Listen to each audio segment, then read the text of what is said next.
رسول خدا صلی اللہ علیہ وآلہ وسلم کے نور کے معجزات میں سے ایک معجزہ اصحاب فیل کا بھی ہے، جو حضرت عبدالمطلب کے زمانے میں ظاہر ہوا۔ جیسا کہ امام جعفر صادق علیہ السلام سے منقول ہے کہ جب بادشاہ حبشہ نے خانہ کعبہ برباد کرنے کا ارادہ کیا اور مکہ معظمہ کے نواح میں پہنچا تو اہل مکہ کے مال لوٹ لیے، جن میں حضرت عبدالمطلب کے اونٹ بھی تھے۔ حضرت عبدالمطلب بادشاہ کے پاس گئے اور اجازت لے کر اس کے دربار میں پہنچے۔ اس وقت ابرہہ ایک ریشمی خیمے میں تخت پر بیٹھا تھا۔ حضرت نے ابرہہ کو سلام کیا، اس نے سلام کا جواب دیا اور حضرت عبدالمطلب کے نور و تجلی اور حسن و جمال اور ہیبت و وقار کو دیکھ کر حیران ہو گیا۔ پوچھا کہ آپ کے آباء و اجداد میں بھی یہ نور تھا؟ فرمایا ہاں۔ ابرہہ نے کہا کہ آپ لوگ اس فخر و شرف کے سبب پھر تو تمام خلق پر فائق ہیں اور آپ کو اپنی قوم کا سردار و بزرگ ہونا ہی چاہیے۔ حضرت صلی اللہ علیہ وآلہ وسلم کو اپنے تخت پر بٹھایا۔ بادشاہ کا ایک سفید ہاتھی بہت بڑا تھا، جس کے دونوں دانت مختلف جواہرات سے مرصع کیے گئے تھے۔ بادشاہ اس ہاتھی کے سبب دوسرے بادشاہوں پر فخر کیا کرتا تھا۔ اس نے اس ہاتھی کو دربار میں لانے کا حکم دیا تو اس کو خوب آراستہ کر کے دربار میں لائے۔ جب وہ حضرت عبدالمطلب کے قریب پہنچا تو حضرت کے لیے سجدہ کیا، حالانکہ اس نے اپنے بادشاہ کو کبھی سجدہ نہیں کیا تھا۔ پھر بقدرت الہی اور نور حضرت رسالت پناہ کے اعجاز سے فصیح عربی زبان میں حضرت عبدالمطلب کو سلام کیا اور کہا: اے نور، بہترین خلائق اور صاحب خانہ کعبہ و زمزم اور جد بہترین پیغمبراں، آپ پر سلام ہو اور اس نور پر جو آپ کے صلب میں ہے۔ عبدالمطلب، عزت و شرف آپ کے لیے ہے، آپ ہرگز ذلیل و مغلوب نہیں ہو سکتے۔ ابرہہ نے جو یہ کیفیت دیکھی تو ڈرا اور سمجھا کہ یہ جادو ہے اور ہاتھی کو واپس کر دیا۔ پھر حضرت عبدالمطلب سے پوچھا: آپ کس غرض سے تشریف لائے ہیں؟ میں نے آپ کی سخاوت و شرف کا شہرہ سنا ہے اور اب آپ کے جمال و جلال اور عظمت و ہیبت کا مشاہدہ کر لیا۔ آپ کی جو حاجت ہو میں اس کے روا کرنے کو تیار ہوں، لہٰذا آپ کی جو خواہش ہو بیان فرمائیے۔ اس نے سمجھا تھا کہ خانہ کعبہ کے خراب و برباد کرنے سے منع کریں گے۔ حضرت عبدالمطلب نے فرمایا کہ تیرے سپاہی میرے اونٹ لائے ہیں، وہ مجھے واپس دلا دے۔ ابرہہ کو یہ سن کر غصہ آ گیا، بولا کہ آپ کی قدر و منزلت میری نگاہوں سے گر گئی۔ میں تو آپ کے خانہ شرف و منزلت کو برباد کرنے آیا ہوں اور آپ کی قوم کو فنا کرنا چاہتا ہوں، جو اس گھر کے سبب سے تمام عالم پر فخر کرتے ہیں اور ہر ایک سے ممتاز ہو رہے ہیں، اور وہ گھر وہ ہے جس کے حج کے لیے اطراف عالم سے لوگ آتے ہیں۔ آپ اس کے بارے میں کچھ نہیں کہتے اور اپنے اونٹ مجھ سے واپس مانگتے ہیں۔ آپ نے فرمایا: میں اس گھر کا مالک نہیں ہوں، میں اپنے اونٹوں کا مالک ہوں۔ میں اپنے مال کے بارے میں تو اس سے کہنے آیا ہوں۔ اس گھر کا مالک ہر ایک سے زیادہ قوت والا اور بلند ہے، وہ خود اپنے مکان کی حفاظت و حمایت کرے گا۔ یہ سن کر ابرہہ نے حضرت عبدالمطلب کے اونٹ ان کو واپس دے دیے۔ وہ ان کو لے کر مکہ واپس آئے۔ پھر ابرہہ لشکر جرار اور بلند ہاتھیوں کے ساتھ حرم خدا کی بربادی کی جانب متوجہ ہوا۔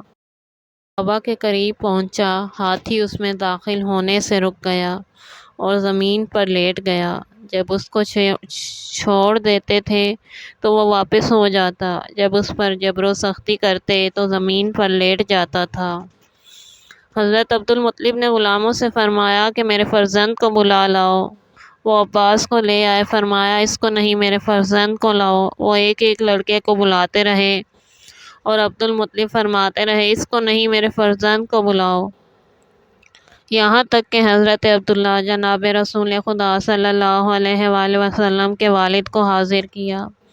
عبدالمطلب نے ان سے فرمایا کہ ابو قبیس، پہاڑ پر چڑھ کر دریا کے چاروں طرف دیکھو، اس طرف سے جو کچھ آتا ہوا دکھائی دے مجھے آ کر بتاؤ۔ حضرت عبداللہ کوہ ابو قبیس پر گئے، دیکھا کہ ابابیل پرندے سیل دریا اور شب تار کے مانند چلے آ رہے ہیں۔ پھر وہ ابو قبیس پر بیٹھے، وہاں سے اڑے اور 7 مرتبہ خانہ کعبہ کا طواف کیا، 7 مرتبہ صفا و مروہ کے درمیان سعی کی۔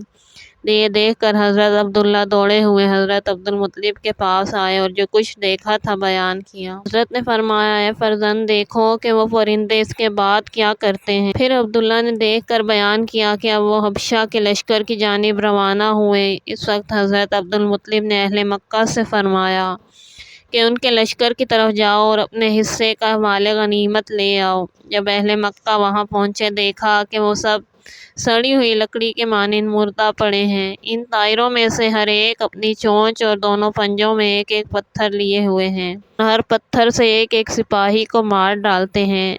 جب ان سب کو ہلاک کر چکے تو پرندے واپس چلے گئے۔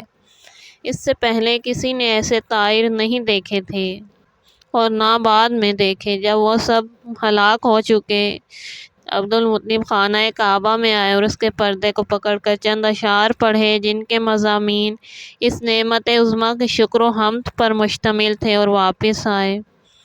پھر چند اشعار پڑھے جو قریش کے خانہ کعبہ چھوڑنے کی ملامت اور اپنی تنہائی کے اظہار اور اس بلا پر صبر کرنے اور خدا پر توکل و بھروسہ کرنے پر مشتمل تھے۔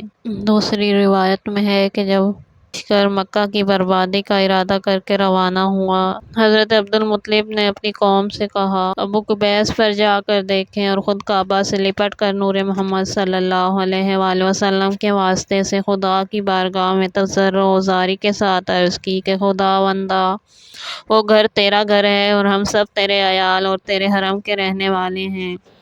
ہر ایک اپنے گھر اور گھر والوں کی حمایت کرتا ہے، اور اسی طرح کے کلمات عرض کرتے تھے۔ ناگاہ ایک ہاتف کی آواز سنی کہ تمہاری دعا نور محمدی کی برکت سے جو تمہاری جبین میں ہے قبول ہوئی۔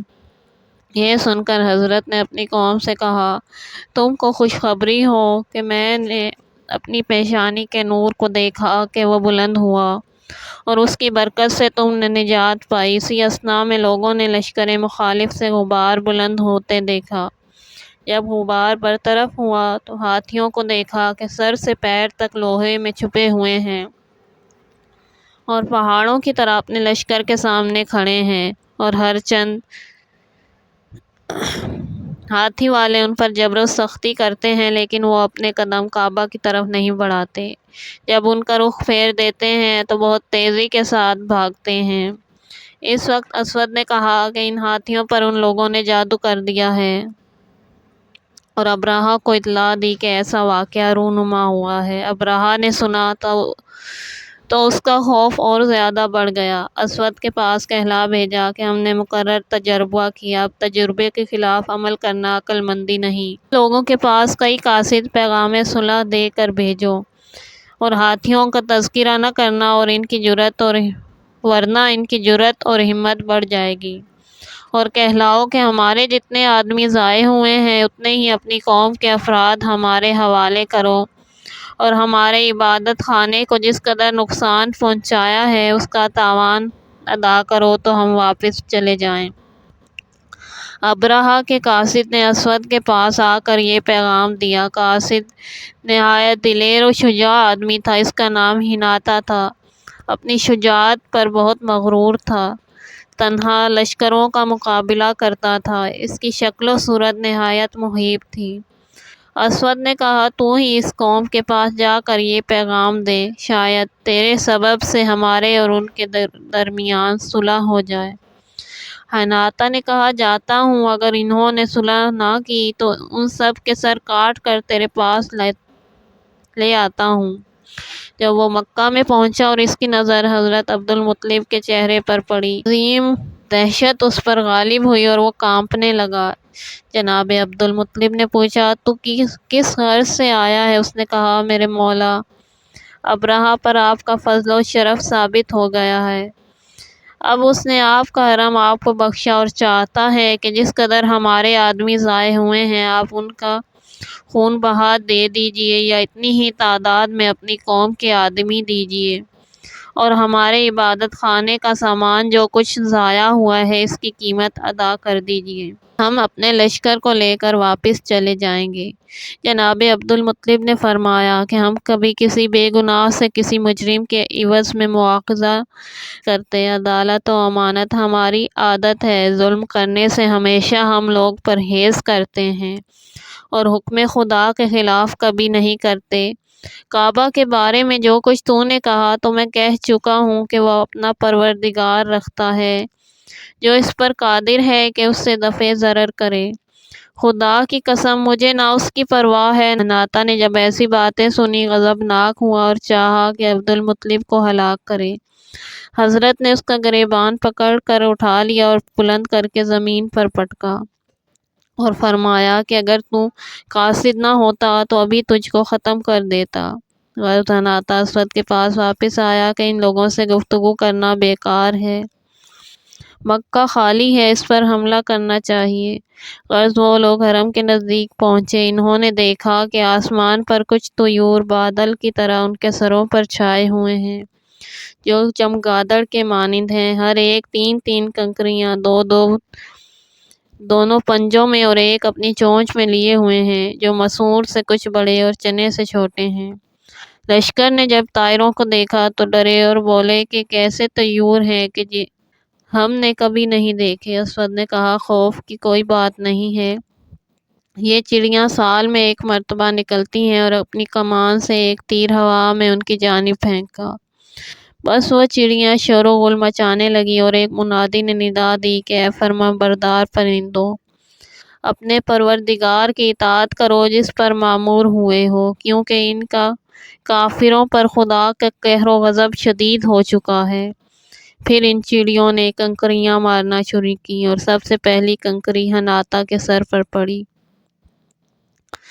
حناطہ خاک پر گر کر جہنم واصل ہو گیا اور وہ لشکر داہنے اور بائیں جانب منتشر ہونے لگا۔ پرندے ان کے پیچھے دوڑتے اور ان کے سروں پر کنکریاں مارتے یہاں تک کہ تمام لشکر کو ہلاک کر دیا۔ اسود بھی واصل جہنم ہوا۔ ابرہہ بھاگ کر چلا تھا، راستے میں اس کا داہنا ہاتھ ٹوٹ کر گر پڑا، پھر بایاں ہاتھ گر پڑا، پھر دونوں پیر ٹوٹ کر گر پڑے۔ جب اس نے یہ قصہ اپنی منزل پر پہنچ کر بیان کیا، اس کا سر بھی علیحدہ ہو گیا۔